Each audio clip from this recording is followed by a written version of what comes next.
E aí, pessoal, tudo bem? O vídeo de hoje é para falar sobre O Alienista, do Machado de Assis, que saiu agora nessa edição linda aqui da Antofágica, capa dura, maravilhosa, com ilustrações. Gente do céu, tá chique pra caramba o negócio. Com ilustrações do Portinari. Né? Então, ó, tem coisas maravilhosas aqui. E o livro, assim, tá muito bonito, muito bem apresentado.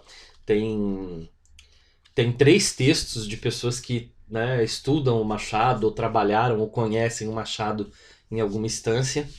Especificamente o Alienista, eles falam, obviamente, né? E esses três estudiosos falam a importância desse livro, que é realmente muito grande dentro da obra do Machado. O texto foi publicado pela primeira vez em 1882, ou seja, um ano depois da publicação do Memórias Póstumas de Brás Cubas, que é o grande livro transformador da carreira do Machado, né? E alguns críticos divergem, alguns chamam ele de conto, é um conto bem longo, né? Ou uma novela, mas aí de uma análise de núcleo de personagens, etc. Essa edição aqui ela é bem longuinha, tá? Ela tem aí praticamente. Ela tem 300 e poucas páginas.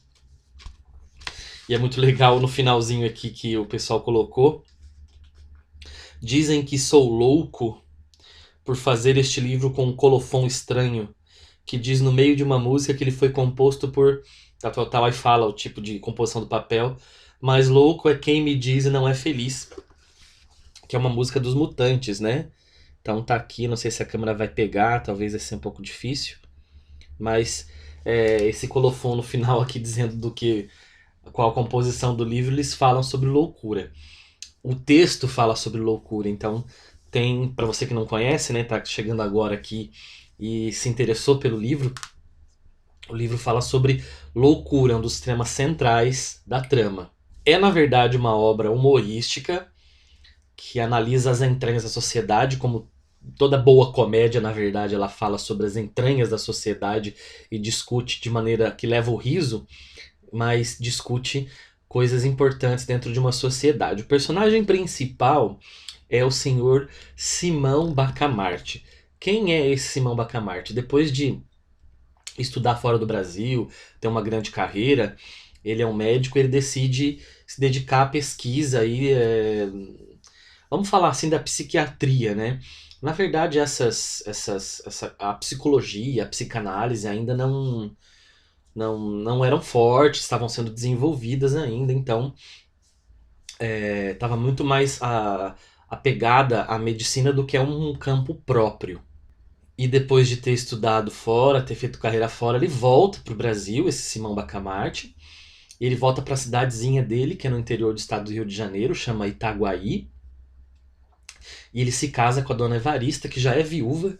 E ele é muito prático, sabe? O Simão Bacamarte ele casa com a dona Evarista porque ele acredita que ela possa lhe dar filhos. Ela é uma pessoa também prática, não tem nada de questão amorosa, é um fim específico. Sai pela culatra, o tiro na verdade já mostra um problema porque eles não têm filhos.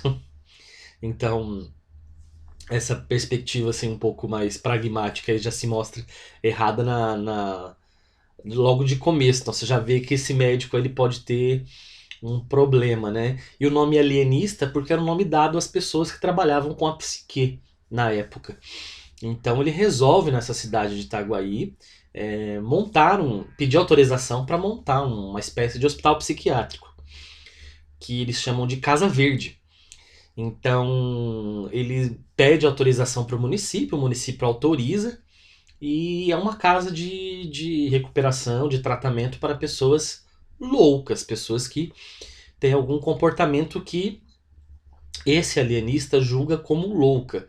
Então ele vai começar a analisar as pessoas na cidade, vai começar a, a, a refletir a respeito dos comportamentos, e qualquer comportamento que ele considere suspeito, ele vai colocar a pessoa internada na Casa Verde. E ele não vai dando os diagnósticos a partir de pessoas que têm problemas e reconhecem que têm problemas, ou a família reconhece que tem problemas e leva para uma consulta, não.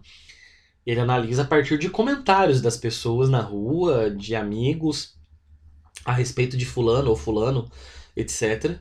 E o primeiro que ele analisa e bota na Casa Verde é o Costa, que é uma pessoa que enriqueceu do dia para noite com uma herança, mas ele perdeu toda a sua fortuna também porque esbanjou, mas muito porque emprestou muito dinheiro. Aquela coisa de você ter muitos amigos quando tem dinheiro, né? Ele emprestou muito dinheiro e os amigos não devolveram o dinheiro, não não o restituíram e ele tem vergonha e até um certo, né, receio de cobrar os amigos assim. E inclusive os amigos que estão devendo pedem mais dinheiro e ele empresta, né? Ou seja, é uma pessoa muito caridosa, digamos, bem mão aberta e que não gosta de, né, não se sente bem cobrando os amigos. O Simão imediatamente identifica isso como um problema, como uma loucura, um tipo de loucura, e bota o Costa na Casa Verde. Esse é o primeiro dos vários atos bem arbitrários que o Simão vai ter ao longo da narrativa. Ele todo e qualquer comportamento que, que segundo ele foge à normalidade, foge à normalidade de um grupo, ele vai colocar na Casa Verde. Então, assim, as pessoas no começo falam assim: nossa, vocês viram? Fulano foi pra Casa Verde. Fulano também, mas com quem diria que ele era louco, né? Olha só. E isso começa a incomodar a população, porque se era desconfiável num caso ou outro, de repente começa a ser uma coisa bizarra internar determinadas pessoas pelas razões que elas são internadas. Então a população começa a ficar um pouco agitada. Eles ficam com medo de contestar, porque afinal de contas é um especialista, é um médico, mas a coisa começa a sair do controle e inclusive a população começa a reclamar com muita força e as pessoas que vão diretamente ao Simão questionar seus métodos também são internados. Então assim, e acontece, não dá para adiantar muita coisa, gente, porque pode estragar a leitura, mas existe uma espécie de revolução. Tem um barbeiro ali que no meio da população acaba se sobressaindo e tem uma sede pelo poder. Inicialmente era só destituir o Simão Bacamarte e destruir a Casa Verde, mas de repente ele tem uma sede pelo poder e acaba se envolvendo com instâncias políticas, etc. O livro tem várias reviravoltas, é uma trama muito bem articulada, porque você acha que vai caminhar para um lado e acaba indo para outro. Questão da linguagem, é uma linguagem do século XIX, um vocabulário típico machadiano, muitas palavras que caíram em desuso ou são usadas de outra maneira. O legal é que tem bastante nota de rodapé no livro para explicar muitas coisas, personagens, referências. O livro ele é cheio de referências a, a coisas da cultura e da história da humanidade. E aparece no livro, então, sempre uma notinha de rodapé para ajudar o leitor nesse sentido. E o livro, para mim, assim, ele é uma crítica ferrenha à falsa ciência, né? A gente está no século XIX ali com um período de cientificismo muito pulsante na sociedade e é uma crítica aí a essa falsa ciência, a sede pelo poder, o Simão, né? Que está refém à crítica, tá refém à ciência sem fazer autocrítica. Ele tá refém de uma ciência que é uma ciência muito pragmática, mas ele perde o pé da ciência social, talvez aí. Não sei nem se na época existia alguma coisa assim de pensamento social científico, mas ele perde essa questão da análise comportamental de grupo, de sociedade. Ele não consegue ter essa noção. Ele olha especificamente para uma pessoa e vê que ela diverge da normalidade, então por isso ela é louca. Então ele coloca essa pessoa na Casa Verde. Então uma pessoa refém de uma coisa bem, não vou dizer matemática, mas bem pragmática e sem analisar contexto, individualidade, sociedade, etc. E também fala de como todo ser humano, em alguma instância, ele flerta com a loucura. Todos nós temos alguma coisa que nos tira da pseudonormalidade e que nos faz flertar com essa possível loucura. Então tem vários momentos que a gente percebe isso em vários personagens e na própria reflexão do Simão Bacamarte. Foi muito legal retornar esse texto, porque fazia aí em torno de 13 ou 14 anos que eu não o lia. Eu li ali na faculdade, depois da faculdade. Eu li muito Machado durante um tempo, foi meu escritor favorito, assim, ele ainda é um dos grandes escritores para mim.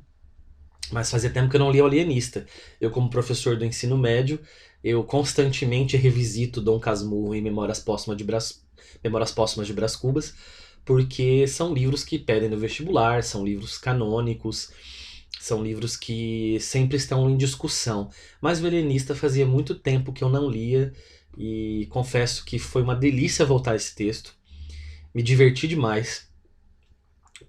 Na verdade, eu acho que ele até é melhor.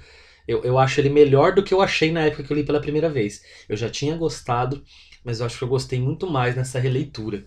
E, né, dá uma satisfação enorme ler numa edição maravilhosa, que é essa que a Antofágica fez. Alô, Antofágica, patrocina a gente aí, fazendo favor, né? Fazendo um merchan pra vocês aqui. A Antofágica, ela está se especializando em reeditar obras clássicas com essas edições bonitas, com ilustrações, com capa dura. Já fizeram isso com Metamorfose do Kafka, com o próprio Memórias Póstumas de Brás Cubas, O Coração das Trevas, fizeram com Ilha do Tesouro, se eu não me engano, também, a Metamorfose do Kafka. Então, assim, eles estão escolhendo muito bem assim as obras e estão fazendo um trabalho de diagramação maravilhoso. E é isso, gente. Vocês já leram O Alienista do Machado? Já leram alguma outra obra do Machado de Assis? Ou algum outro livro que fala sobre loucura ou que flerta com a loucura? Diga aí pra mim nos comentários, beleza? Não se esqueça de se inscrever no canal e ativar o sininho das notificações. Um abraço e até a próxima!